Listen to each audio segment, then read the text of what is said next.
Ragnar est un loser faible. Il a vu sa famille massacrée par des dragons sans pouvoir les sauver. Mais tout change quand il a une vision de la mort de sa crush. Il s'entraîne pour devenir le plus puissant chasseur de dragons afin de la sauver et la séduire. Mais avant ça, quand Ragnar était juste un garçon, il a regardé sa famille se faire dévorer par des dragons.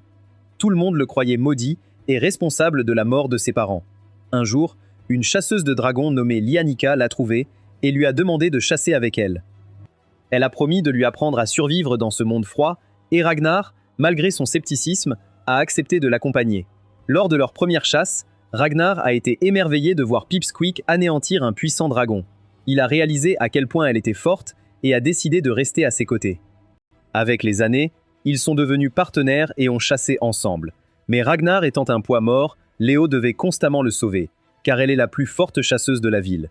Cela a fini par faire détester Ragnar par les autres chasseurs qui le voyaient comme un profiteur. Un chasseur en particulier, nommé Sykes, deuxième plus fort du pays après Léo, a pris cela personnellement et a commencé à insulter Ragnar. Mais Léo le menaça avec son épée, expliquant qu'elle a pour but de chasser le dieu dragon pour prouver sa force, et Ragnar est le seul courageux à l'accompagner. Chaque nuit, pendant que Léo dormait, il s'entraînait dur pour progresser, mais il n'avait aucun talent pour chasser les dragons. Puis, lors d'une de ces séances, un vieux type apparut et lui montra une vision où Léo était tué par un dragon terriblement puissant. Cela lui fit peur. Il intensifia donc son entraînement pour ne pas perdre Léo, comme il avait perdu sa famille. Le lendemain, à la guilde, la rumeur d'un village voisin entièrement brûlé par des dragons se répand. Mais Ragnar ressent une intuition désagréable que son cauchemar sur Léo est en passe de se réaliser. À ce moment-là, ils entendent une énorme explosion dehors. En se précipitant pour voir, ils réalisent que le village entier est attaqué par des dragons. Horrifié, Ragnar attrape immédiatement la cape de Léo et lui demande de fuir, mais elle refuse d'être une lâche et lui assure qu'elle ne mourra pas. Avant qu'il ne puisse la convaincre davantage, la petite obstinée s'en va faire ce que font les héros, et Ragnar, désespéré de la sauver, court derrière elle. Pendant ce temps, Sykes et son équipe se sont déjà précipités pour affronter les dragons, rencontrant un hybride dragon qui lançait des tentacules acérés. Poussé par son désir de la sauver, Ragnar attaque le monstre, mais se fait expulser dans une rivière. En voyant cela, Léo perd son calme et défie le monstre pour s'en prendre à Ragnar. Pendant ce temps, alors que Ragnar se noie, une expérience de mort imminente fait ressurgir des souvenirs de sa vie antérieure. Suite à cette réalisation, sa conscience apparaît dans un vide blanc où le même vieil homme de tout à l'heure se révèle être son futur moi surpuissant. Il avoue qu'il est le plus fort, mais malheureux car il a perdu Léo, qui compte tant pour lui. Ragnar saisit le vieil homme par le col et lui demande désespérément de lui transmettre son pouvoir. Le vieil homme révèle que c'était son intention depuis le début, puis le poignarde directement au cœur pour fusionner leurs âmes. Instantanément, une vague de pouvoir submerge Ragnar et le propulse à la surface, alors que le monstre s'apprête à transpercer Léo. Alors que Ragnar approche avec une énergie de héros, une simple touche fige les dragons de bas niveau avec de l'argent et les brise instantanément. Grâce aux années d'entraînement, Ragnar a fusionné son corps avec sa lame argentée, devenant le prédateur ultime des dragons. Mais cela n'affecte pas Ragnar, qui fige le monstre avec de l'argent et le brise d'un simple coup de doigt. Lorsque la poussière retombe, Ragnar revient à la normale. En étreignant Léo, il éclate en larmes de joie après l'avoir enfin sauvé. Cependant, il s'évanouit bientôt d'épuisement. Le lendemain matin, en se réveillant, il voit Léo et réalise qu'ils sont chez Sykes. Quand Sykes entre, Ragnar le remercie de les avoir accueillis, mais insiste pour quitter la ville immédiatement, convaincu que le seigneur des dragons enverra d'autres dragons se venger. Mais Sykes demande comment un loser comme Ragnar est soudain devenu le dieu de la guerre. Quand Ragnar essaye de parler, il s'évanouit à nouveau. Léo explique que son nouveau pouvoir est peut-être le résultat d'un entraînement intensif. Malheureusement, c'est épuisant et ça le rend instable. Quelques instants plus tard, une agitation éclate à l'extérieur. En sortant, il voit la ville attaquée par des vignes sinistres venant de la forêt. Sykes se précipite vers l'attaque et en tranchant une racine avec sa lame argentée, elle gèle, réalisant qu'un dragon est derrière cette attaque. Pendant ce temps, Léo est déjà sur place, montrant ses compétences exceptionnelles avec l'épée en abattant quelques monstres arbres. Mais quand elle voit une vigne monstrueuse enroulée autour de Ragnar qui dort encore, elle se précipite pour le sauver, mais manque de se faire écraser. Sensing that Leo is in danger, Ragnar wakes from slumberland and immediately unleashes a freezing spell that locks down all the vines and trees terrorizing the city. After tracing the dragon's location with magic, Ragnar bolts in its direction, but hates himself for falling asleep and almost losing Leo all over again. Once he gets there, he Liu Kangs the dragon's ugly puffed-up face and sends him tumbling deeper into the forest. Il réalise qu'il a juste sauvé une fille qui était à 2 secondes de devenir les nouilles du dragon. Cependant, quand la fille s'approche pour le remercier, Ragnar la reconnaît comme la réincarnation de sa puissante partenaire de sa vie précédente. Heureux qu'elle l'ait trouvée même dans cette vie, il l'appelle par son ancien nom, Crimson, et révèle qu'il sait tout d'elle, y compris qu'elle est en réalité un garçon déguisé en fille. Quand Crimson essaye de faire semblant d'avoir amnésie, Ragnar lui rappelle qu'il était un monarque dragon qui avait tenté de isekai le roi dragon et a été traité de traître pour avoir trahi. Mais juste au moment où Ragnar pense avoir convaincu Crimson de le rejoindre, Crimson lui ficelait sa tête stupide pour l'avoir traité de transgenre. Juste à ce moment-là, Leo arrive pour rencontrer Ragnar. Mais soudain, le dragon dégoûtant revient pour un round 2. Alors que la bête charge, la bouche grande ouverte, prête à les dévorer, Ragnar jette nonchalamment une bombe argentée dans sa bouche puante sans même regarder, et elle explose de l'intérieur. Une fois la poussière retombée, Leo complimente la force de Ragnar et dit qu'elle est heureuse de ne jamais avoir abandonné lors de leur première rencontre. Cependant, Ragnar répond par un silence glacé, et après un bref moment, il lui dit de quitter la ville avec les autres villageois, promettant de la retrouver plus tard. Mais Leo refuse, insistant pour rester avec lui. Sachant que c'est le seul moyen de la protéger, Ragnar essaye de la convaincre en expliquant à quel point il est dangereux de rester à ses côtés. Mais lorsque Leo refuse de l'écouter, il l'assomme. Quelques heures plus tard, quand Leo reprend conscience, elle se retrouve portée sur le dos de Sykes comme un sac de pommes de terre. Se demandant pourquoi elle est sur le dos de ce loser, elle exige une explication et Sykes lui dit que Ragnar lui a demandé de l'escorter avec elle et les villageois hors de la ville. Pendant ce temps, Ragnar regarde Leo partir et même si le fait de se séparer d'elle le déchire de l'intérieur, il sait qu'il doit s'entourer de personnes dont la mort ne le briserait pas complètement. Il reprend alors sa tentative de convaincre Crimson de l'accompagner dans sa mission d'éradiquer les dragons de la surface de la Terre, mais Crimson n'est toujours pas d'accord. Le bouffon continue de prétendre qu'il est un méchant, mais Ragnar lui dit qu'être habillé en méchant ne changera pas le fait qu'il est plus plat que tout le Kansas. Cependant, ce que Ragnar ne sait pas, c'est qu'avant que Crimson ne se réincarne dans ce monde, il avait déjà décidé que s'il se croisait à nouveau, il jouerait la carte de celui qui ne veut pas avant d'accepter de travailler avec lui. Donc, dans le présent, Crimson reste simplement fidèle à son caractère. Quand Ragnar réalise que le type est complètement déterminé à ne pas s'associer avec lui, il promet de le servir comme un roi et même de lui faire des massages de minuit. Mais avant que Crimson puisse répondre à l'offre, ils aperçoivent soudain un dragon traversant le ciel en direction des villageois qui essaient d'évacuer. Réalisant le danger, Ragnar prend Crimson comme un jouet et se met immédiatement à courir après le dragon. Quand il finit par le rattraper, il libère ses arts de bataille Silverrain, invoquant de nombreuses lames argentées qu'il lance sur le dragon, l'immobilisant et l'anéantissant au contact. Regardant de l'arrière, Crimson réalise que Ragnar peut créer des épées en argent à partir de rien, des armes qui pourraient armer toute une armée de tueurs de dragons. Puisque son rêve a toujours été de commander une force aussi puissante contre les dragons, il décide enfin de s'associer à Ragnar. Pour s'investir dans le combat, il crache une créature de slime gluante et lui ordonne de dévorer les dragons restants jusqu'à ce qu'il ne reste que des squelettes. Puis il abandonne son acte de méchant et se transforme en Crimson, le monarque dragon craint, et accepte enfin l'offre de Ragnar de s'allier. Cependant, avant de rendre cela officiel, il lance à Ragnar un flacon empoisonné et lui dit de le boire, expliquant que le poison mettra fin à sa vie dès qu'il penserait à le trahir. Mais avant que Crimson ait pu finir son explication, Bro le boit sans hésiter et lui dit qu'une telle chose ne pourrait jamais arriver. Convaincu par sa détermination, Crimson promet de l'aider dans sa quête pour annihiler tous les dragons, y compris le roi dragon. Pendant ce temps, une ville pas trop loin est complètement ravagée par un dragon appelé Vente-Tempête, qui arme la force du vent pour faire souffrir ses victimes.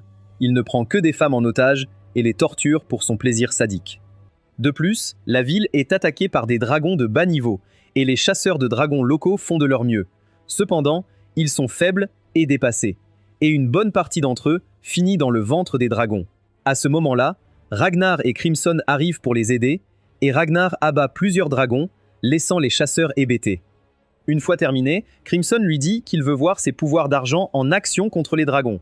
Lorsque Ragnar promet de les utiliser la prochaine fois, le maniaque refuse, disant qu'il préfère utiliser ses pouvoirs lui-même. Ragnar ne comprend pas ce qu'il veut dire, mais avant qu'il ne puisse demander des explications, Crimson se tourne vers les chasseurs. Il leur assure qu'ils sont en sécurité maintenant. Après s'être présenté avec Ragnar, il parvient à laver le cerveau des chasseurs crédules pour qu'ils le voient comme leur messie. Le chef des chasseurs se présente alors comme Michael et remercie Ragnar et Crimson de leur aide. Cependant, en s'agenouillant, il leur demande d'aider son peuple à vaincre le terrifiant dragon tempête qui terrorise la ville. À ce moment-là, Ragnar s'embrase et se prépare à traquer le dragon. Mais Crimson s'arrête et le paralyse avec un sort provoquant des douleurs musculaires intenses.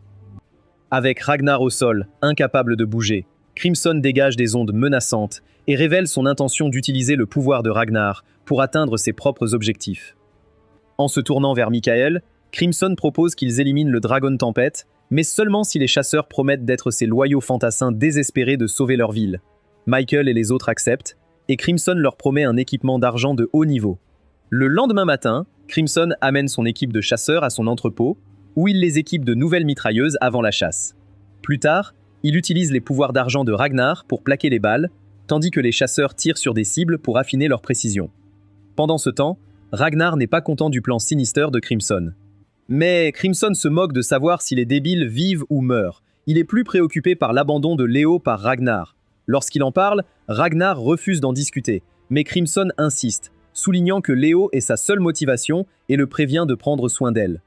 Il dit avec colère que la dernière chose qu'il veut, c'est que Ragnar abandonne leur mission. Mais Ragnar avoue en pleurant qu'il a peur de perdre Léo. Comprenant son point de vue, Crimson lui donne alors un conseil que seul le Joker pourrait donner, proposant de garder Léo endormi jusqu'à ce que chaque dragon soit exterminé. Mais Ragnar rejette immédiatement cette idée.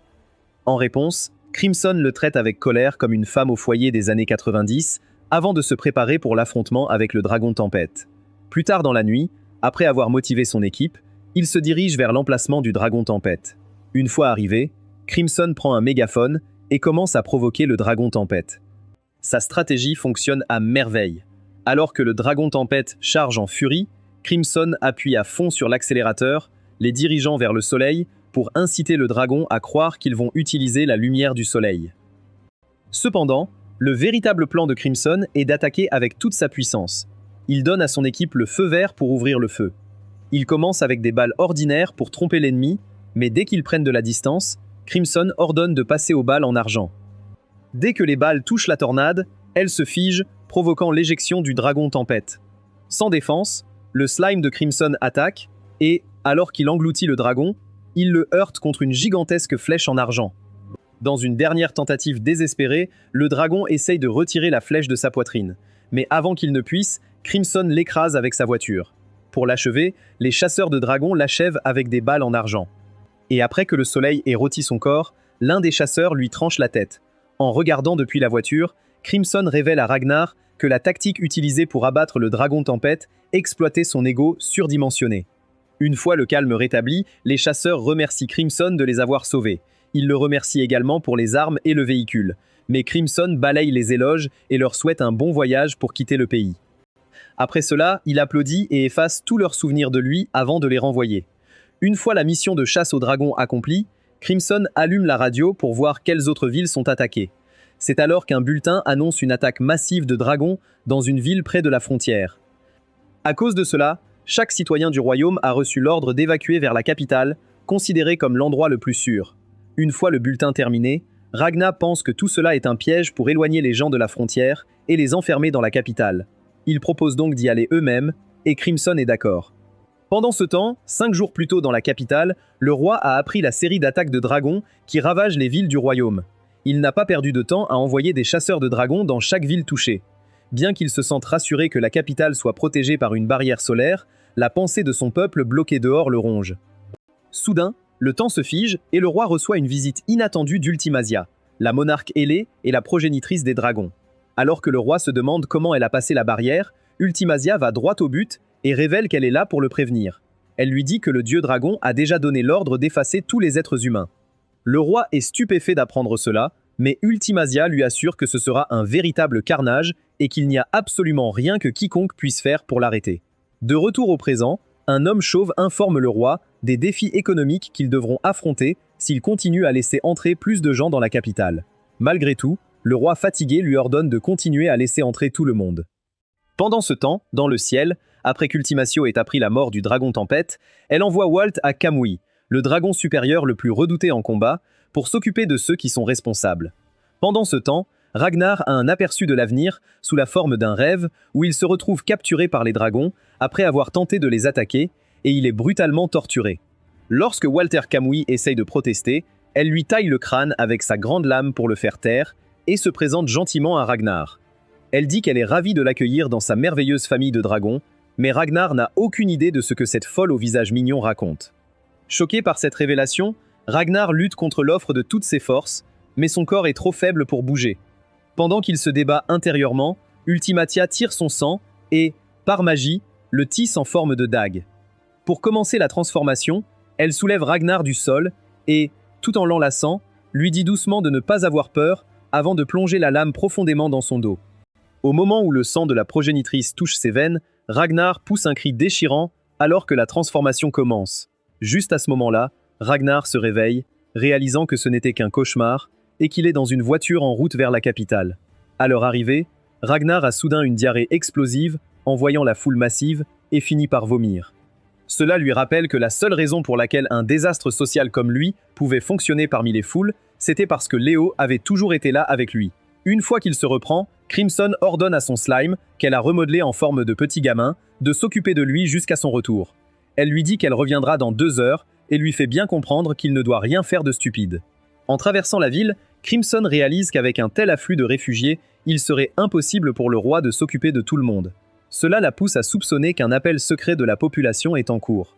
Peu après, un général de la ville s'amuse dans un restaurant chic avec 2 filles quand Crimson apparaît soudain. Ce général est Golem, un dragon de Baran en mission secrète que Crimson a délibérément placé là pour recueillir des informations. Elle le frappe au visage et lui marche dessus pour avoir priorisé ses besoins personnels au lieu de son travail. L'autre servante de Crimson, une fille dragon nommée Chimera, arrive aussi et Crimson les informe tous deux de son plan pour assassiner Ultimasia en utilisant Ragnar. Pendant ce temps, dans les rues, alors que Ragnar et Slime errent en attendant Crimson, ils tombent sur une grande foule rassemblée autour d'une plateforme surélevée. C'est une exposition militaire et lorsque la bâche est retirée, elle révèle de nombreux cadavres de dragons congelés exposés au soleil. Alors que les corps de dragons prennent feu, l'armée galvanise la foule avec des déclarations de leur engagement absolu à éliminer chaque dragon qui oserait menacer leur patrie. Tout le discours excite la foule, mais Ragnar se détourne et s'en va, car il sait que tout cela est une arnaque, et il sait exactement qui tire les ficelles. Cependant, en sortant, il passe juste devant Ultimatia, déguisée en citoyenne ordinaire, et se fige instantanément. Son premier instinct est d'attaquer, mais il se souvient de l'avertissement de Crimson de ne jamais défier Ultimatia seul, sinon leur partenariat est terminé. Alors qu'il lutte pour garder son point à sa place, Ultimatia se rapproche soudain de lui et commence à montrer de l'inquiétude pour son teint pâle. Elle lui demande s'il va bien, mais Ragnar ne peut pas prononcer un mot, car il ressent son instinct profond de ne pas l'effacer de l'existence. Il réalise que quelque chose en lui le retient d'éliminer Ultimatia, ici et maintenant, et il se demande si c'est parce qu'elle est avec un garçon. Pendant ce temps, Crimson et ses sangsues analysent des images de la visite d'Ultimatum au roi. Les images montrent qu'Ultimatum a le pouvoir terrifiant de plier le temps, et Golem conclut que cette puissance la rend intouchable.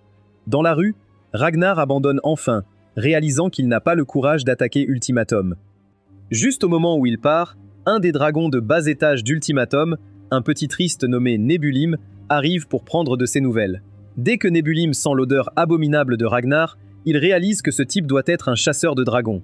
Mais Ultimatum précise que Ragnar n'est qu'un pauvre gars avec un visage effrayant, souffrant de problèmes de fuite. Cependant, juste avant de terminer son explication, elle se rend compte que Ragnar et Slimy ont disparu comme par magie. De retour avec Crimson, elle explique à son équipe qu'Ultimatum n'est pas invincible, car elle a compris que son point faible est son incapacité à mettre sur pause et rembobiner le temps en même temps. Pour rembobiner, elle doit d'abord tout dépause. Il explique que même s'ils parviennent à faire tomber Ultimatum la première fois, elle n'hésitera pas à utiliser un coup à la Doctor Strange pour remonter le temps à l'époque où elle était vivante. Cependant, Crimson est certaine que si elle continue à l'attaquer encore et encore, peu importe combien de fois elle réagit comme une PNJ, ses réserves magiques finiront par s'épuiser. De son côté, Ragnar ne peut pas se pardonner d'avoir laissé passer la chance en or que le dieu de l'anime lui a offerte de faire disparaître Ultimatum. Il se méprise pour avoir plié comme un lâche. Et quand la culpabilité devient trop lourde, il demande à Slimmy de contacter Crimson pour lui dire qu'il est déjà parti après la cible. Il contacte donc immédiatement Crimson avec un téléphone qu'il a obtenu de Temu pour l'avertir qu'il y a un feu sur la montagne. Pendant ce temps, Ragnar revient dans la rue. En suivant Ultimatum, il entend leur conversation avec Nebulim au sujet de leur plan diabolique d'envoyer discrètement quelques habitants de la ville dans l'au-delà. Elle prône l'assassinat avec amour, donc Nebulim explique qu'il a fait disparaître des gens sans qu'ils ressentent de douleur. Cependant, cela remplit Ragnar de rage, réalisant que, comme dans sa vie passée, le faux serpent sucré est aussi pourri qu'elle l'a toujours été. Il se lève et l'affronte, lui révélant qu'il a enfin compris pourquoi il se sentait si mal. Ultimatum n'a aucune idée de ce dont il parle, alors Ragnar explique que c'est parce qu'il avait peur de la combattre. Mais il admet maintenant avoir détruit ce qui le retenait. Confuse, Ultimatum se demande s'il s'est échappé d'un asile et essaie de le calmer. Mais tout à coup, Nebulim explose devant ses yeux. À ce moment-là, Ragnar sort sa lame argentée pour se battre contre elle. En réalisant qu'il est un ennemi, Ultimatum se transforme en sa forme de monarque ailé. Mais Ragnar se déplace à la vitesse de la lumière et la découpe en morceaux. Cependant, elle rembobine le temps et revient à la vie. Donc, Ragnar charge à nouveau et lui tranche le bras, déclenchant la panique et faisant fuir tout le monde dans la rue. Pour autant, Ultimatum continue de rembobiner pour se ressusciter encore et encore, tandis que Ragnar refuse de céder. Comme un homme qui a complètement perdu la raison, Ragnar enchaîne brutalement les attaques sans s'arrêter. Dans sa vie précédente, après avoir été poignardé par Ultomacia avec sa lame forgée dans le sang, il était sur le point de se transformer en dragon. Mais au moment où une image de Léo lui traverse l'esprit, il pousse de côté les ballons de lait d'Ultomacia et attrape immédiatement sa lame argentée. Pour ne pas devenir un dragon, il plonge la lame argentée directement dans sa poitrine pour combattre le sang de dragon qui coule en lui, puis perd connaissance. Ultimacia est perplexe face à sa détermination à ne pas devenir un dragon, lui faisant admettre qu'elle a fait une grosse erreur en voulant le transformer. Mais juste après qu'elle et les autres dragons soient partis, Crimson et sa bande apparaissent soudainement. Dès que Crimson voit le poignard argenté planté dans la poitrine de Ragnar, elle le trouve intéressant et décide de l'emmener avec elle pour soigner ses blessures. De retour au présent, quand Crimson apprend que Ragnar combat Ultimacia malgré son avertissement, elle perd presque la tête car ce n'était pas le moment qu'elle avait prévu pour le combat final. Cependant, elle se rassure en se disant que si Ragnar parvient à battre Ultimacia, cela comptera comme une victoire pour elle. Pendant ce temps, sur le champ de bataille, Ragnar continue de démolir Ultimacia comme si c'était la cause de la famine dans le monde. À chaque coup, il envoie sa tête voler comme un ballon de foot dans une pub pour la Coupe du Monde. Il l'a tellement frappé qu'Ultimacia commence à perdre le compte. Mais à chaque fois, elle rembobine et rejoue la scène comme si c'était un album de Drake en boucle. Juste à ce moment-là, un des anciens dragons tente d'aider Ultimacia, mais Gollum l'explose avant même qu'il puisse agir. Alors que Ragnar continue de frapper Ultimacia, il se retrouve piégé dans une barrière violette créée par Nebulé. Ultimacia en profite, rembobine le temps et transforme son sang en dragon mortel qui s'enroule autour de Ragnar comme un cocon. Mais à ce moment-là, Ragnar libère son super mode Sijon de niveau 3 et se libère. Pendant ce temps, Ultimacia peut enfin se soigner complètement et commence à faire briller son aura angélique. Cette fois, il ne lui laisse même pas une seconde pour respirer en l'attaquant près des murs de la capitale, la frappant sans pitié. Il crée une explosion massive, envoyant même sa robe angélique voler. Bien que Ragnar ne se souvienne de rien, son instinct lui dit que quelque chose ne va pas. À ce moment-là, Ultimacia réapparaît et fige le temps, piégeant tout le monde dans une boucle temporelle. Cependant, trop en colère pour se soucier de la raison, elle déclare qu'il doit mourir et élève la foule vers un endroit plus sûr. Mais elle remarque soudain que le doigt de Ragnus bouge, ce qui l'effraie. Cela dure plusieurs minutes jusqu'à ce qu'Ultimacia arrête le maniaque en lui disant qu'il perd son temps. Elle explique qu'elle a découvert que le corps de Ragnar est entièrement recouvert de fer argenté. Elle ordonne donc à Borges d'informer le roi sans couilles de frapper Ragnar avec tout ce que la barrière solaire a, convaincu que c'est leur seul moyen de le finir. Cela l'infuriait, il ressuscite en mode tueur et charge immédiatement vers Ultimacia au ralenti. Elle panique, demandant comment il peut bouger dans sa boucle temporelle. Cependant, elle ne se rend pas compte que le Ragnar du futur a aussi son sang. Alors qu'elle est perdue dans ses pensées, Ragnar se rapproche. Il sort une lame argentée de son propre corps et la déchire comme du papier. Mais Nebulim parvient à sauver sa tête juste à temps. En le voyant se précipiter, Ultimacia voit sa vie défiler. Mais soudain, Ragnar s'arrête et commence à saigner de tout son corps, trop affaibli par l'utilisation de ses pouvoirs. À ce moment-là, le roi tire le canon solaire directement là où Ragna est tombé. Une fois la fumée dissipée, Crimson et son équipe s'approchent de Ragna. Pendant ce temps, dans le ciel, Ultimasia est en train de se faire sévèrement secouer après avoir failli rencontrer sa fin aux mains de Ragnar. Nebulim essaye de l'empêcher de perdre totalement pied, mais c'est justement ce que veut Crimson. Elle fait exploser plusieurs bombes dans la ville pour pousser Ultimasia encore plus loin. À ce moment-là, la seule pensée dans sa tête est de rembobiner le temps jusqu'au début de la création pour tout recommencer et sauver tout le monde. Cependant, Crimson est vexée que son plan ait échoué comme son visage. Elle part donc furieuse, chimérique portant Ragnar sur le dos. Crimson retourne dans son entrepôt magique, qui fait aussi office de chambre des globes, pour se téléporter n'importe où sur Terre, même sur la Lune. Après avoir échoué à vaincre Ultimatia, elle décide de quitter le pays pour se ressourcer et élaborer son prochain coup. Mais Ragnus se réveille soudain et refuse d'aller quelque part tant qu'Ultimasia n'est pas 6 pieds sous terre. Alors qu'il lutte pour se lever, il insiste pour retourner sur le champ de bataille pour finir son combat contre elle. Mais Crimson l'arrête et lui conseille de commencer à réfléchir. Il lui dit qu'il n'est pas nécessaire d'agir de manière imprudente, il a déjà fait un excellent travail en mettant Ultimasia en panique. Pourtant, Ragnar est consumé par la colère et refuse d'écouter ce conseil qui lui semble nul, car il ne veut rien d'autre que de voir Ultimasia mourir sous son épée. Lorsque Crimson essaye de le calmer, Ragnar perd complètement le contrôle et active ses arts martiaux Silverine. Crimson ordonne immédiatement à Chimera de le maîtriser avant qu'il ne détruise sa caverne. Mais il comprend qu'il est déjà trop tard, une fissure s'est déjà formée sur le mur. Pendant ce temps, Nebulim scrute la zone à la recherche de Ragnar pour se venger. Il sent soudain l'énergie de Ragnar à travers la fissure. Réalisant qu'ils ont été découverts, Crimson essaie immédiatement d'ouvrir la porte pour s'échapper, mais celle-ci ne bouge pas. Il ordonne donc à Golem de neutraliser Nebulim, et Golem ne perd pas de temps à le frapper en plein visage. Mais ensuite, Ragnar parvient à se libérer de la prise de Chimera, et consumé par la rage, il se renforce avec la détermination d'éliminer tous les dragons. Crimson est furieuse que Ragnar aide l'ennemi à gâcher ses plans. Mais avant qu'il puisse l'arrêter, Ragnar perd le contrôle de son pouvoir et provoque une énorme explosion. Heureusement, Crimson et Ragnar sont téléportés magiquement à une base militaire à des kilomètres de la capitale. Lorsque Crimson reprend connaissance, il est arrêté et conduit à rencontrer une fille plate et sans forme, connue sous le nom de Starlia, la deuxième princesse du royaume et la commandante de la base. Par un étrange coup du sort, Crimson connaît très bien Starlia et la déteste absolument. À sa naissance, elle n'avait ni bras ni jambes, mais ses gigantesques yeux pouvaient voir toutes les auras du monde. Grâce à ce don incroyable, elle peut manipuler la matière et contrôler pratiquement tout. Avec le temps, elle est devenue une force avec laquelle il faut compter. Cependant, la principale raison pour laquelle Crimson la déteste plus que tout, c'est qu'elle peut repérer les mensonges instantanément et mentir est le métier à plein temps de Crimson. Ainsi, la seule façon pour Crimson de la duper est de mélanger un peu de vérité dans ses mensonges. Lorsque Starlia commence à l'interroger, lui demandant qui il est et pourquoi il se trouve dans sa base, Crimson révèle ses yeux de dragon et admet qu'il a un dragon. Puis il ment en disant que son nom est Krish et qu'il est simplement un magicien. Il prétend qu'il essayait de fuir la capitale par téléportation magique à cause de l'explosion, mais a atterri dans leur cercle magique à la place.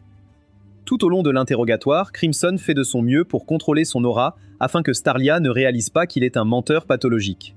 Cependant, après avoir écouté tout ce que Crimson a à dire, Starlia le complimente calmement en disant qu'il est le plus grand menteur qu'elle ait jamais vu.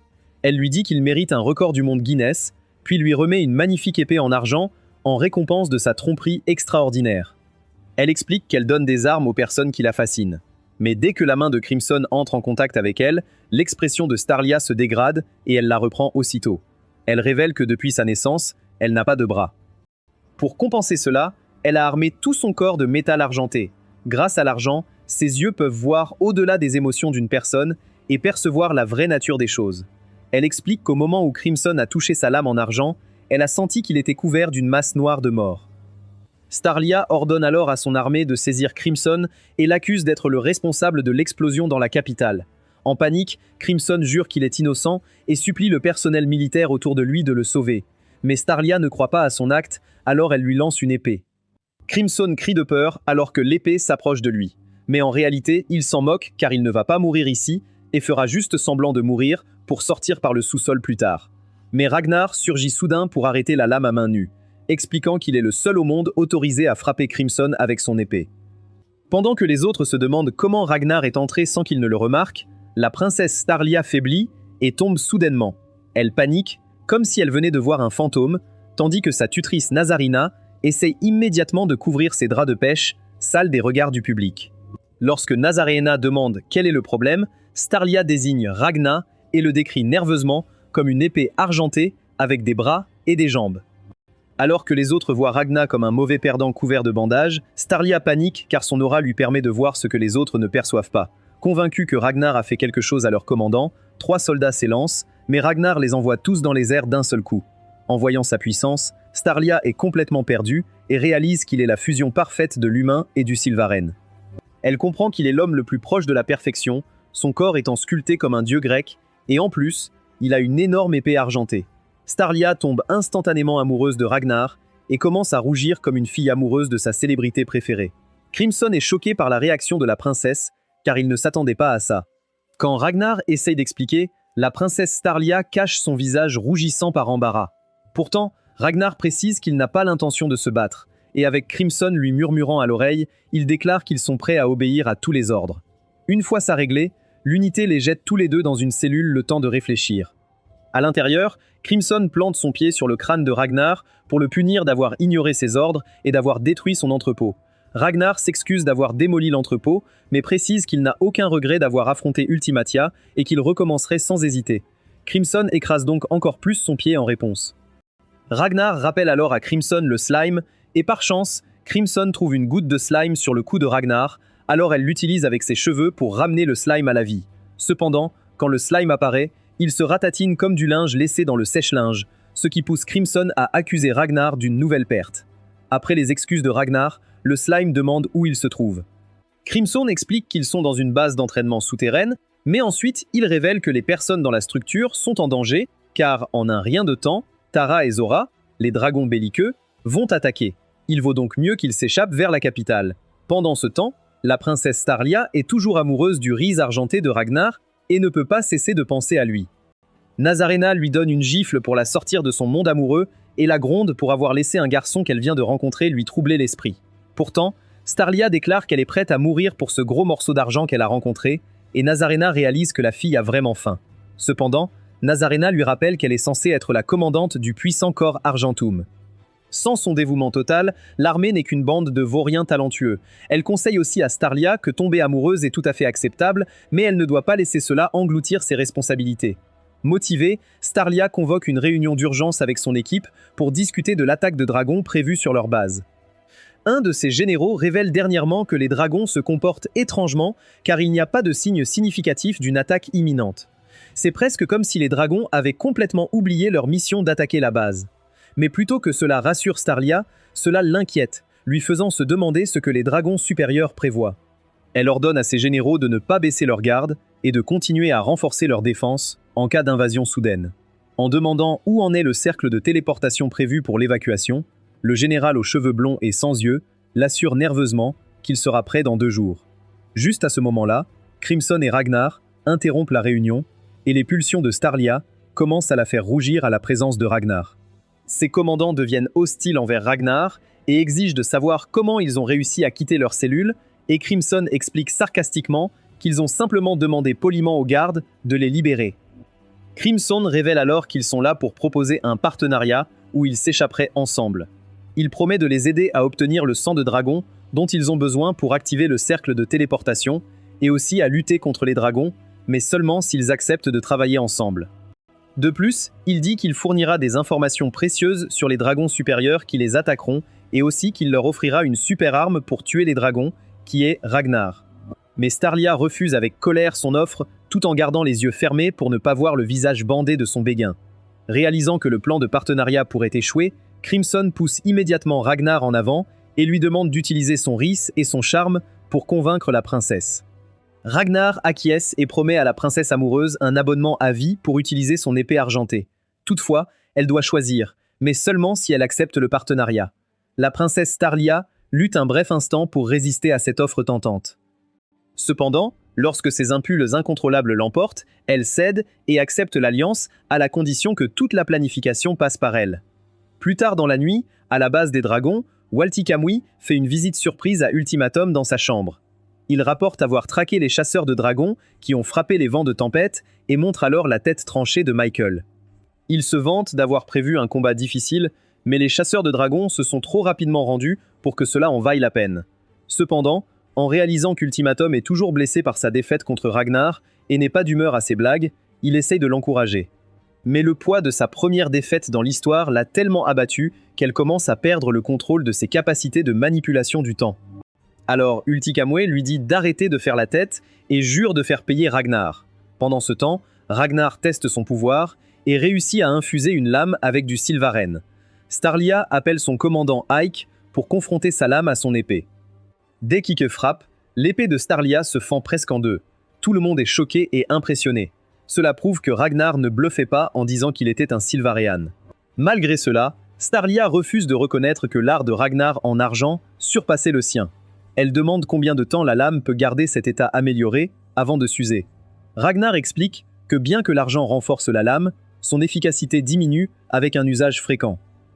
Malgré tout, Starleia refuse de s'avouer vaincue et ordonne que toutes les armes de la base soient préparées pour son traitement à l'argent. Peu après, tous les soldats veulent goûter au pouvoir de Ragnar pendant qu'il infuse leurs armes. Alors que les soldats crient pour la mort de Ragnar, ils se demandent pourquoi les perdants le détestent tant. Juste à ce moment-là, une arme lui arrive dessus et Brok l'attrape sans même regarder. L'attaque a été lancée par un commandant nommé Shin. Il défie fièrement Ragnar en duel, mais Ragnar le bat en une seconde pathétique. Gêné, le petit perdant s'enfuit en pleurant pour que sa maman le console. Pendant ce temps, dans la salle de téléportation, un général nommé Fu et son équipe essaient de comprendre le cercle magique. Fu se rend compte qu'ils auront besoin de plus de 15 dragons inférieurs juste pour téléporter une personne. Cela l'agace, car il ne sait pas où trouver tout ce sang. Juste à ce moment-là, Crimson apparaît et offre son aide. Mais Fu le voit comme un menteur dégoûtant et ne lui fait pas confiance. Cependant, n'ayant pas d'autre choix, il accepte l'offre.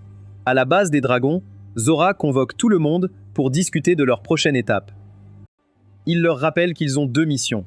D'abord, détruire le pays, et ensuite, s'attaquer à Ragnar et ses alliés pour avoir osé attaquer Ultimatum. Walti Kamui lui dit de le laisser gérer Ragnar, car Ultimatum lui a déjà donné l'ordre de ramener sa tête. Mais Ultimatum regrette, disant qu'elle a donné l'ordre sous la contrainte et n'était pas dans son état normal.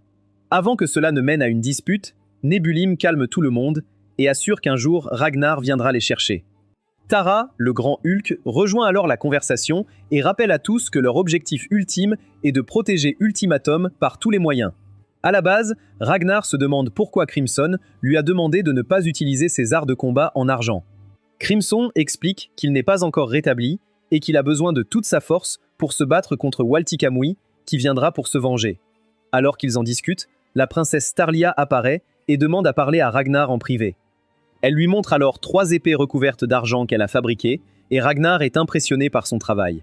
Il la complimente, mais Starlia essaie de ne pas rougir, affirmant que ce n'était pas un gros effort. Elle dit aussi à Ragnar que, même s'ils réussissent à s'échapper avec les soldats, elle ne sait pas comment nourrir plus d'1 millier de personnes dans un pays étranger. Elle envisage de rejoindre l'église solarienne et de devenir un fléau de dragon. Et si elle échoue, elle supplie Ragnar de rejoindre le fléau des dragons à sa place. Ragnar refuse, disant qu'il n'est pas fan de la religion et lui conseille d'arrêter d'agir comme si sa mort était déjà écrite. Mais à ce moment, Ragnar libère ses arts martiaux Silverane pour infuser les 3 épées d'argent. Il le fait pour qu'elle ait de puissantes armes qui l'aideront au combat et l'empêcheront de rencontrer son créateur trop tôt. Il l'encourage à vivre et à devenir elle-même le fléau des dragons, puis promet de la protéger de Zora, de Tara et des légions de dragons qu'il pourrait amener. Mais Starley le prend comme un affront et s'en va furieuse, laissant Ragnarok confus quant à sa réaction face à ces mots rassurants. Pendant ce temps, dans la capitale, l'extermination du peuple prend une tournure différente, et au lieu des morts silencieuses prévues, de redoutables dragons commencent à attaquer ouvertement les gens. Au coucher du soleil, tous à la base se préparent à la bataille, s'attendant à l'arrivée de l'ennemi. Soudain, Zora apparaît, et attaque avec des trouvailles monstrueuses pour percer la barrière que Starlia avait dressée autour de la base souterraine. Le grand Tara arrive aussi dans une armure technologique de Temu, et alors qu'il se dirige droit vers la base, Starlia panique, car l'installation ne peut pas supporter une telle force massive et risque d'être détruite. Mais juste avant qu'il ne s'écrase contre le bâtiment, une force puissante l'intercepte et le projette loin. À cet instant, Ragnar apparaît en brandissant 2 épées argentées lumineuses. Et en le voyant, Zoro propose de faire appel à Volta Kamui, mais Tara refuse, insistant sur le fait qu'il peut affronter Ragnar seul. Pendant ce temps, les soldats à l'intérieur de la base sont attaqués par une horde de civils infectés chimiquement par Zoro et transformés en zombies dénués de raison.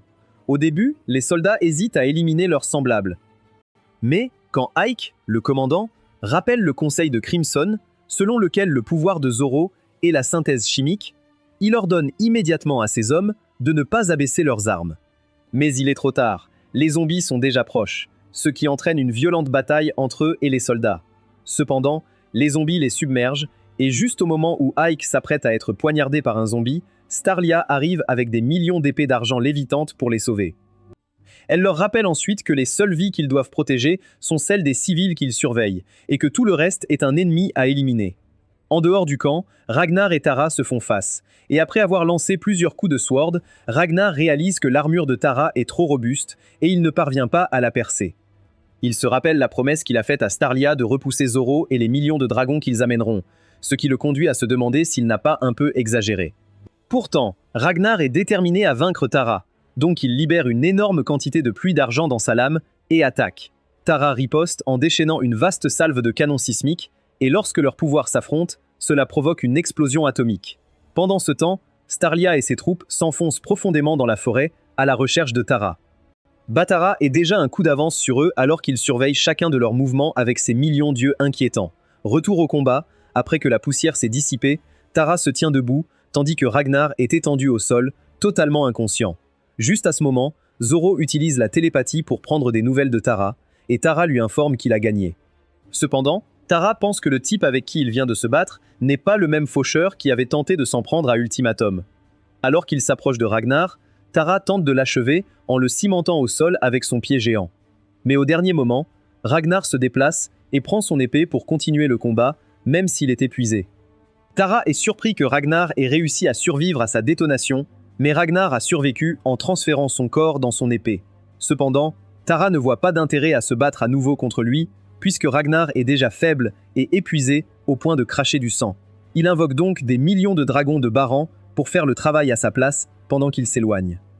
Alors que Ragnar lutte pour repousser les dragons, il est presque submergé, mais Shin et un vieux bonhomme nommé Gamo arrivent pour le sauver. Shin le gronde alors violemment d'avoir laissé des dragons de faible niveau le battre, et cela donne à Ragnar la motivation qu'il lui fallait. Après avoir finalement vaincu tous les dragons de Baran ensemble, Shin et Gamo partent rejoindre Starlia et les autres dans la forêt pour traquer Zoro. Pendant ce temps, au fond des bois, Starlia dresse une cage utilisant son art de barrière, et elle est confiante que cela transformera simplement la forêt en son territoire. Elle avait été attirée dans la forêt par Zoro pour prendre l'avantage sur elle, mais le plus grand avantage de Starlia est qu'ils n'ont pas besoin de gagner la guerre. Ils doivent juste abattre suffisamment de dragons et collecter leur magie pour alimenter la téléportation.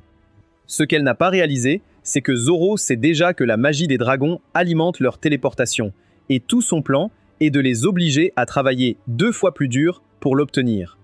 De plus, il dirige ses zombies humains droit vers leur cercle magique pour faire exploser le tout, et Starlia, en puisant dans son sens divin, comprend qu'un groupe massif se rapproche de la base.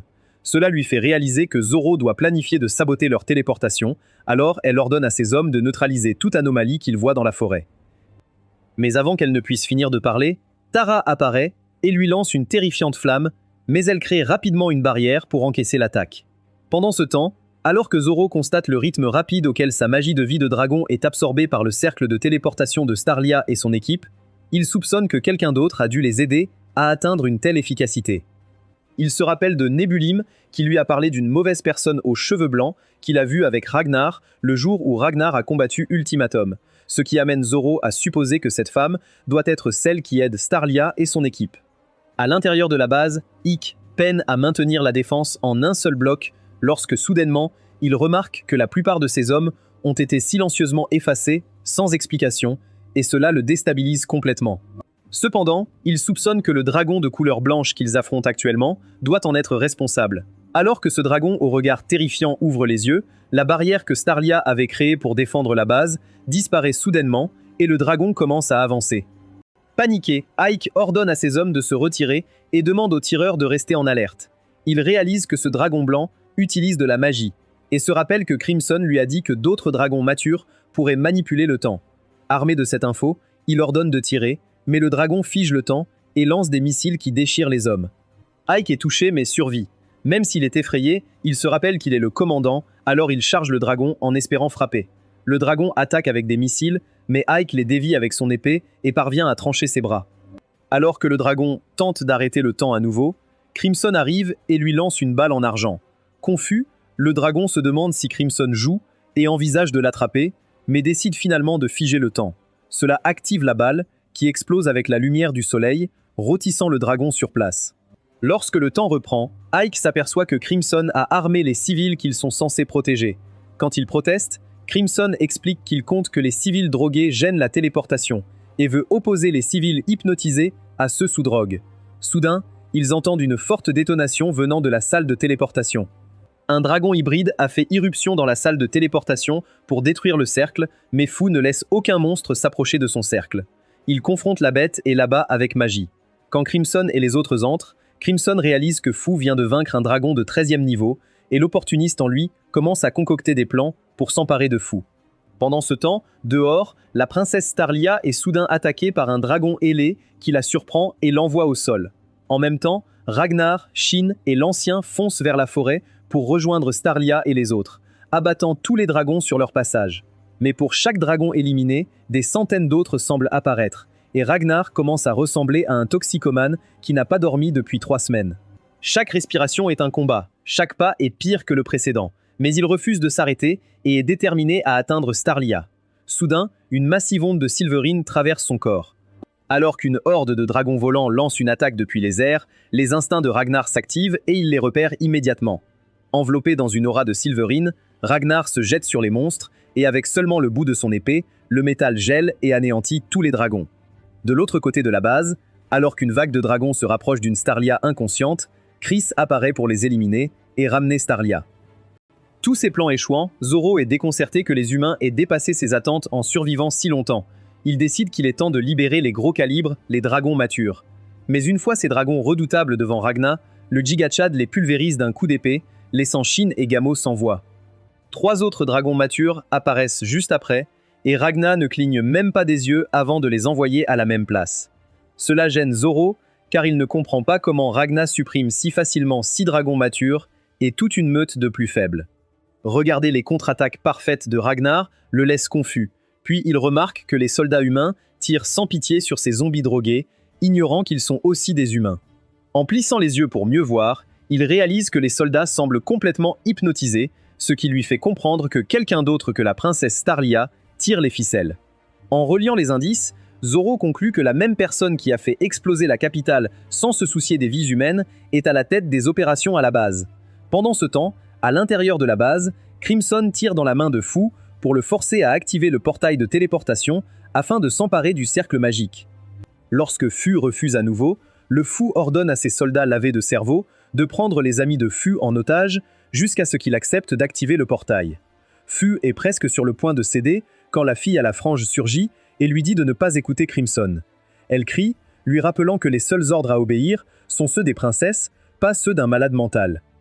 Un des hommes de Crimson essaie immédiatement de l'arrêter, mais l'idiot hypnotisé actionne accidentellement la gâchette et l'abat sur le cou. Cela rend Fu fou de rage et il jure qu'il ne laissera jamais Crimson le contrôler. Alors Crimson dit à ses soldats sans cervelle de commencer à exécuter les gens de Fu un par un, toutes les 10 secondes, jusqu'à ce qu'ils se plient. Alors que le compte à rebours commence, Fu panique et accepte d'activer le portail. Mais soudain, la fille supposément morte avec les franges renaît et commence à briller comme le soleil alors que ses pouvoirs innés s'activent. Effrayé par cette vision, Crimson ordonne rapidement à ses hommes de tirer. Mais alors qu'il tire, elle immobilise les balles dans les airs et téléporte furieusement Crimson et ses hommes ailleurs. Dans la seconde suivante, Crimson se retrouve en chute libre dans le ciel ouvert, ce qui l'effraie énormément. Il est surpris de constater que, tout comme Fu, un autre normie à la base possède des pouvoirs de téléportation exceptionnels et il n'en avait aucune idée, ce qui l'énerve. En tombant au sol, il espère que Ragnus parviendra à s'échapper. Mais ce qu'il veut, c'est mourir pour se réincarner. Dans la forêt, Zoro pense à appeler Molta Kimbui en renfort, mais il réalise que cela prendra environ 40 secondes pendant la guerre, donc il décide de ne pas le faire. Au lieu de ça, il commence à élaborer des attaques préventives détaillées pour surprendre Ragnar. En même temps, en portant Starlia aux bases, Chris croise le reste des soldats engagés dans un combat acharné contre les dragons. Pour aider, il balaye avec sa puissante hache et avec précision, il transperce un dragon ailé à la poitrine, mettant fin à sa vie instantanément. Alors qu'il continue d'avancer vers la base, Starlia reprend soudainement conscience, et c'est à ce moment-là qu'elle se rappelle que Crimson l'a un jour averti du danger de s'en prendre à Zorru. Cependant, étant trop désespéré à ce moment-là, Crimson avait laissé entendre qu'il était certain que Zorru se positionnerait 1 kilomètre de la base, du côté de la frontière. Il lui avait également dit que, en plus de la synthèse chimique, Zorru possédait la capacité de faire pousser des yeux à travers son sang, le rendant presque omniscient. Cependant, l'inconvénient de cette capacité est que le dragon longiligne ne peut voir qu'à 2 km. Avec cette limitation, Crimson a spéculé que Zorru se positionnerait probablement là où il aurait la vue la plus large de la base, donc du côté nord de la frontière. De retour au présent, Star utilise ces informations pour restreindre la zone. Et avec l'aide de sa précision accrue, elle localise exactement Zorru dans la forêt. Cependant, une fois que Zorru se rend compte que sa position a été découverte, il libère une toxine mortelle pour anéantir Starlea et ses hommes s'ils osent s'approcher. Mais à ce moment-là, il remarque que Starlea se dirige déjà vers lui.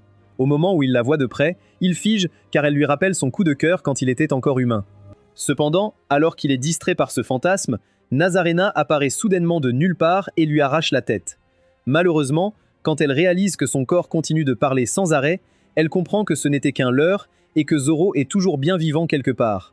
En le signalant à Starlia, celle-ci la remercie et réalise ensuite que le vrai Zorru est à 100 mètres sous terre. Immédiatement, elle active ses pouvoirs et essaie de tirer l'idiot du sol. Zorru commence à paniquer et communique rapidement avec Taro, lui ordonnant de tirer sur la forêt avec des canons. Taro obéit et, après avoir lâché 6 salves d'artillerie explosive sur la forêt, il vérifie avec Zorru pour savoir ce qui se passe. Lorsque Zorru inspecte la zone, il voit Starlia allongée sans défense sur le sol après avoir été prise dans l'explosion, et cela l'excite. Il remercie donc Tara et lui dit de se concentrer sur Ragnar. Alors que Zorru émerge du sol, il remarque que Starlia est à moitié consciente. Il lui demande alors de rejoindre sa lignée pour qu'elle n'ait pas à mourir ici. Mais Starlia refuse et invoque plutôt une grande lance remplie d'argent, qu'elle lance directement sur lui, le clouant à un arbre.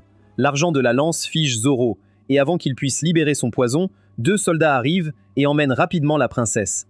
À ce moment-là, Chris arrive aussi, et en retirant la lance, Zorru se brise en morceaux. Starlia communique alors télépathiquement avec ses soldats dans toute la base et les encourage à ne pas abandonner. Elle les pousse aussi à rassembler leur volonté pour tuer des dragons, et quand ils le font, elle canalise cette volonté dans la lance que Chris tient et lui ordonne de la lancer sur Tara. Au moment où Chris lance la lance, le corps à moitié mort de Zorru crie un avertissement à Tara sur l'attaque imminente. Tara réplique alors avec une énorme explosion, et la collision est un mélange violent de feu et d'argent. Cependant, la lance perce, mais Tara réussit à survivre avec juste une égratignure. Mais tout à coup, Ragnar apparaît, et alors qu'il attrape la lance, il fusionne avec sa main et tire sur Tara une quantité inimaginable d'argent qui l'écrase au sol. Observant cela depuis une falaise, Zorru panique, se demandant si Tara est mort, mais il est soulagé d'entendre la voix de Tara. Cependant, ce soulagement s'évapore instantanément car Tara lui dit que ses blessures sont trop graves pour qu'il revienne et qu'il veut se faire exploser comme une dernière offrande à la lignée. Son plan est d'emporter les ennemis avec lui dans l'explosion. Et même si la pensée de perdre quelqu'un d'aussi proche de lui brise presque complètement Zorru, il comprend que ce que Tara choisit de faire a réellement de la valeur. Donc, le cœur lourd, il donne son feu vert à Tara et s'envole dans le ciel sous forme d'oiseau. En acte final de loyauté à la lignée, Tara concentre chaque goutte de sa magie explosive dans son cœur et détonne. L'explosion court à travers la forêt en direction de la base, détruisant tout sur son passage. Heureusement, Ragnar arrive juste à temps et jette sa magie argentée devant l'explosion pour l'intercepter. Cependant, alors que le feu immense commence à l'engloutir, Starlia se joint soudainement à lui. Et tout en se tenant la main, ils combinent leur pouvoir argenté pour contrôler l'explosion. Pendant ce temps, le reste des soldats continue de tenir la ligne à la base contre l'assaut des dragons, tandis que Ragnar et Starlia concentrent tout ce qu'ils ont pour contenir l'explosion. Mais soudain, toute l'énergie de l'explosion converge directement sur eux et sa force écrasante commence à écraser leur argent de l'intérieur. Réalisé qu'ils vont brûler comme un steak, Ragnar dit rapidement à Starlia pour l'aider à maîtriser la lame d'argent dans son cœur. En envahissant son esprit, Starlia aperçoit ses souvenirs et la solitude qu'elle découvre la choque. Avec son aide, Ragnar libère ses arts de bataille argentins pendant que Starlia embrase sa forme argentée. Une fois leurs pouvoirs fusionnés, il libère un torrent d'énergie argentine qui fige l'explosion. Mais alors qu'il pousse un soupir croyant que tout est fini, Waltikamui apparaît et décapite Starlia comme une robot défectueuse. Puis, sans retenue, il attaque Ragnar. Épuisé après avoir combattu toute la journée, Ragnar se fait projeter au sol par la griffe électrique de Waltikamui. Tremblant au sol, il essaye de bouger, mais réalise que son corps est trop faible. Soudain, Ragnar s'évanouit. À son réveil, il est bandé de partout et allongé dans une tente avec d'autres soldats blessés. En sortant, il se demande où il se trouve, puis voit le vieux Gang Mu et les autres soldats. Slimy vient le serrer dans ses bras en se plaignant d'avoir essayé de garder le moral. Juste à ce moment-là, Ike arrive et demande à Ragnar de le suivre, disant qu'il veut qu'il rencontre quelqu'un. En parcourant le camp, Ike révèle que Fu a réussi à activer le cercle de téléportation et qu'ils ont transporté 600 civils. Cependant, Ragnar remarque la tristesse d'Ike et, en le soulignant, Ike craque en larmes à cause de la mort de Starlia. Alors qu'il est en train de perdre pied, Ragnar entend une voix similaire aux Ultimatum qui attire son attention. En se retournant, il aperçoit une fille ressemblant à Ultimatum et lui donne un coup de poing, pensant qu'elle est la reine dragon. Mais Ike le retient et essaie d'expliquer qu'elle n'est pas Ultimatum. Alors que Ragnar se débat pour se dégager, d'autres copies de la fille apparaissent soudainement, le laissant choqué. L'une d'elles s'avance et explique qu'elles ne sont pas Ultimatum, mais des membres de la peste dragon de l'église solarienne. Elle révèle que son nom est Kurula, le signe du temps, et que, comme lui, son but est d'exterminer les dragons. Une fois Ragnar apaisé, Kurula s'assoit pour lui parler et révèle qu'ils sont dans les ruines d'une ancienne ville, préservée par l'église solarienne. Elle explique également que l'endroit est protégé pour éviter toute attaque soudaine des dragons. Ragnar apprend alors que Karula l'a guéri, il la remercie et s'excuse pour son attaque. Après les formalités, Karula demande à Ragnar de rejoindre l'église solarienne et de devenir un fléau dragon, mais Ragnar refuse immédiatement. Cruella essaye de le convaincre, lui rappelant que c'était le souhait de Starlia de rejoindre, mais malheureusement, elle est morte avant de le faire. Elle lui dit que l'église ne pourra pas accueillir les réfugiés s'il ne rejoint pas, mais Ragnar refuse toujours. Cependant, pendant la conversation, Ragnar aperçoit soudain Chimera au loin, les espionnant d'un bâtiment opposé. Sans un mot de plus, il abandonne Karula et Ike pour la suivre. Avec Slime comme compagnon, Ragnar s'enfonce dans la forêt à la recherche du bâtiment. Une fois qu'il le localise et entre, il trouve Crimson et Chimera déjà là, l'attendant. Crimson l'amène dans son laboratoire récemment construit où il utilise une machine auto-réparatrice pour guérir toutes ses blessures. Il révèle ensuite qu'il s'est réincarné 2 jours plus tôt et a utilisé ce temps pour réorganiser et reconstruire son antre. Avec Starlia maintenant morte, Crimson propose un nouveau plan, construire une nouvelle force de combat centrée sur Ragnar. Il dit que le plan se matérialisera dans 3 ans et, d'ici là, toute attaque planifiée contre les dragons doit être arrêtée. Mais Ragnar refuse, insistant sur le fait qu'il doit chercher Ultimatum et la traquer. Crimson lui assure qu'ils finiront par retrouver Ultimatum, mais que pour l'instant, leurs chances de victoire sont faibles. Il explique que son plan est de rendre plusieurs membres des Argentum aussi forts que lui, mais Ragnar l'interrompt et dit que Starlia n'est pas morte. Crimson admet que plusieurs coups à la tête ont dû perturber son cerveau, mais Ragnar affirme qu'il croit fermement que Starlia est encore en vie. Crimson pense qu'il est Dilulu et continue d'insister pour que Ragnar suspende sa mission de vengeance jusqu'à ce qu'elle crée une armée spéciale capable de résister à la magie de contrôle temporel d'Ultimatum et aux attaques de foudre de Waltikamui. Mais Ragnar refuse son offre et part. De retour au camp, il trouve Ike, Chris et le reste des troupes déjà en train de planifier une mission de sauvetage pour Starlia. Chris révèle qu'il a une main prothétique qui puise son pouvoir de la capacité de manipulation argentée de Starlia, et puisque ça fonctionne toujours, il croit qu'elle doit encore être en vie. Pendant ce temps, Starlia est retenue en otage à la base Dragon par Walt Akamui, qui prévoit de l'utiliser comme appât pour attirer Ragnar et les autres. Plus tard dans la nuit, seul dans sa chambre, Starlia décide d'aider Ragnar en forgeant la plus grande épée Silverine qu'elle ait jamais créée.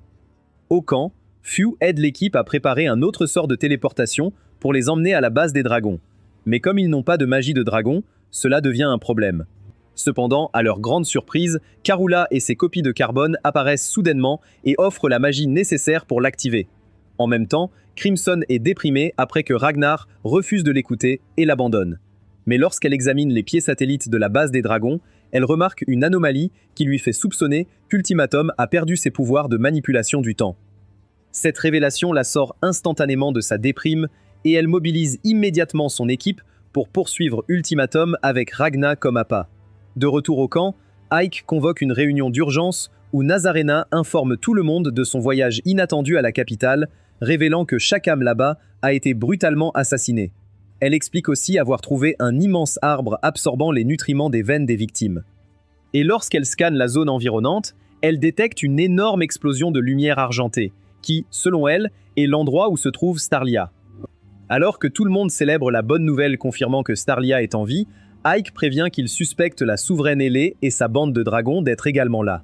En concluant la réunion, Ike rappelle à tous que l'objectif de la mission est de sauver son Altesse et d'éliminer la souveraine ailée. Plus tard dans la nuit, Fu termine enfin de créer le cercle de téléportation, et après l'avoir activé, Kurula et ses sœurs de lumière commencent à canaliser leur magie. Cependant, la quantité de pouvoir magique nécessaire pour activer le cercle épuise leur force vitale et ridiculise leur beauté parfaite en celle de vieilles dames. Alors que ses sœurs commencent à mourir l'une après l'autre, Karula explique calmement que leurs vies sont insignifiantes, car leur but est de soutenir ceux qui combattent les dragons. Après cela, elle meurt aussi, et les troupes sont téléportées magiquement à la capitale. Dès leur arrivée, des dragons surgissent soudain du sol et attaquent, mais le groupe parvient à se défendre. Mais à ce moment-là, Gorgias se transforme en Godzilla et menace de tous les écraser. Pendant ce temps, Ragnar traque Walter Caneway pour leur revanche tant attendue. Mais c'est alors qu'il apprend que le vilain écureuil a empoisonné Starlia. Alors que Ragnar se précipite pour vérifier son état, Zoro, depuis un autre endroit, révèle que la princesse va mourir à tout moment et qu'il n'y a rien qu'il puisse faire pour l'en empêcher. En luttant pour rester en vie, Starlia donne à Ragnar l'épée qu'elle a faite pour lui et s'excuse en pleurant de ne pas avoir pu en faire une parfaite.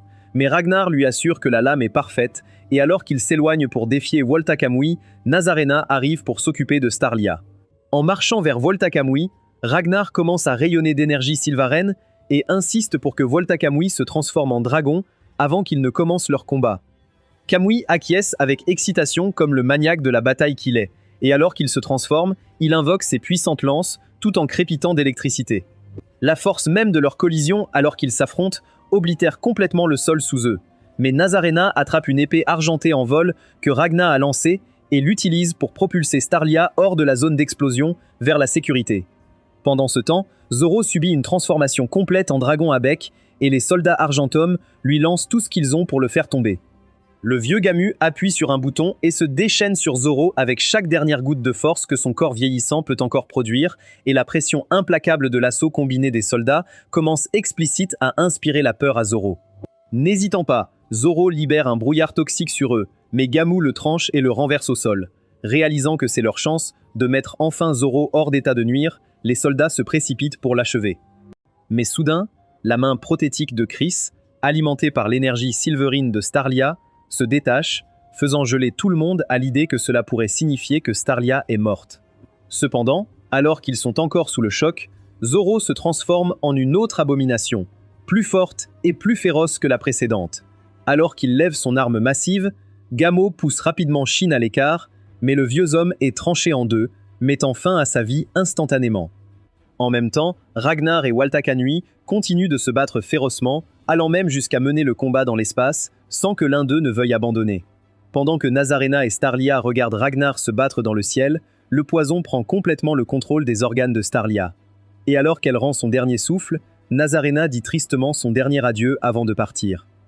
Pendant ce temps, Crimson parvient finalement à trouver un moyen de s'introduire dans la chambre privée d'Ultimatum pour l'éliminer. Elle tire, mais la balle d'argent ne parvient qu'à effleurer la main d'Ultimatum. Cependant, cela met Ultimatum en colère, elle se transforme alors en dragon, et Crimson se transforme également. Utilisant des balles recouvertes d'argent, Crimson tire gros coup après gros coup, visant à abattre Ultimatum, mais Ultimatum érige une puissante barrière pour se protéger. Alors Crimson augmente magiquement l'intensité de l'argent 5 fois, et quand elle tire à nouveau, les balles pénètrent la barrière d'Ultimatum et touchent ses ailes de dragon. Alors qu'elle crie de douleur, Ultimatum glisse et tombe d'un piédestal, et Crimson se précipite rapidement après elle, l'arme pointée. Mais réalisant qu'elle est sur le point de mourir, Ultimatum crie de peur, provoquant une puissante explosion. La bataille continue jusqu'au coucher du soleil, et juste au moment où les soldats sont soulagés de penser que la force du soleil affaiblira les dragons, Zoro entre en mode berserker et commence à les frapper un par un. Pour l'arrêter, Fu s'injecte une seringue, et son contenu active ses pouvoirs de dragon inné, le rendant assez fort pour affronter Zoro. Cependant, Fu est brutalement battu par Zoro, et alors qu'il est jeté du haut d'une falaise, Ike se précipite pour le sauver. Zoro, lui, ne bronche même pas et continue d'attaquer Fu. Le coup de feu touche Zoro comme du poison. Il perd son équilibre, mais cela ne suffit pas à l'arrêter. Chris se porte alors volontaire pour clore le combat. Malgré le sang qui coule de tout son corps, Chris déchaîne une tempête de coups. Avec les visages de ses camarades tombés en tête, il donne un coup puissant directement sur le crâne de Zoro. Ike s'approche calmement et lui plante une lame dans la poitrine. Pendant ce temps, Crimson s'attaque à Ultimatum, autant physiquement que mentalement. Cette révélation frappe Ultimatum comme un train, la renvoyant à son passé où elle n'était qu'une membre ordinaire de la science du temps, souhaitant guérir les autres. Dès qu'elle voit son ouverture, elle vise. Mais soudain, une énorme explosion retentit, envoyant Ultimatum et Crimson au sol, sérieusement blessés. Au sol, Ultimatum peine à se redresser lorsque des soldats l'entourent, et Nazarena lui plante un couteau dans le crâne, la faisant crier et provoquer une déflagration. Walter Kamui frappe Ragnar à la jambe, puis lui coupe la tête. Mais Ragnar remet tout en place et lance une technique mortelle, la chasse au dragon. C'était la même posture qu'il avait presque envoyée dans l'au-delà, mais il est confiant. Avec sa force actuelle, il pourra encaisser l'attaque. Pendant ce temps, Ultimatum se traîne, appelant à l'aide Walter Kamui. Mais ce dernier est occupé et ne peut pas l'aider. Walter Kamui charge alors Ragnar. Lorsqu'il percute Ragnar, ce dernier déchaîne une double attaque chargée de Silver Rim, faisant disparaître Walter Kamui. Ultimatum, réalisant sa mort, hurle de rage. En tombant au sol, Ultimatum revient à sa forme humaine et en rampant de douleur, elle implore le dieu dragon de l'aider, mais personne ne répond. Alors qu'elle pleure, son corps se consume jusqu'à disparaître. Une fois la poussière retombée, Crimson s'approche de Ragnar et lui demande s'il va arrêter. Il l'emmène alors dans une pièce où Ragnar est choqué de voir le reste de l'équipe. Il découvre aussi que Starlia est vivante mais encore en traitement. Ragnar pleure et dit qu'il croit qu'elle se réveillera pour forger l'épée qu'elle a toujours voulu lui faire. Plusieurs semaines plus tard, il se prépare à continuer sa chasse au dragon. Ragnar lui dit au revoir, expliquant qu'il part chasser la prochaine lignée. Il marche ensuite vers la voiture où Crimson l'attend déjà, prêt à le soutenir comme d'habitude. Et si vous aimez les résumés d'animés, abonnez-vous à la chaîne et regardez cette prochaine vidéo.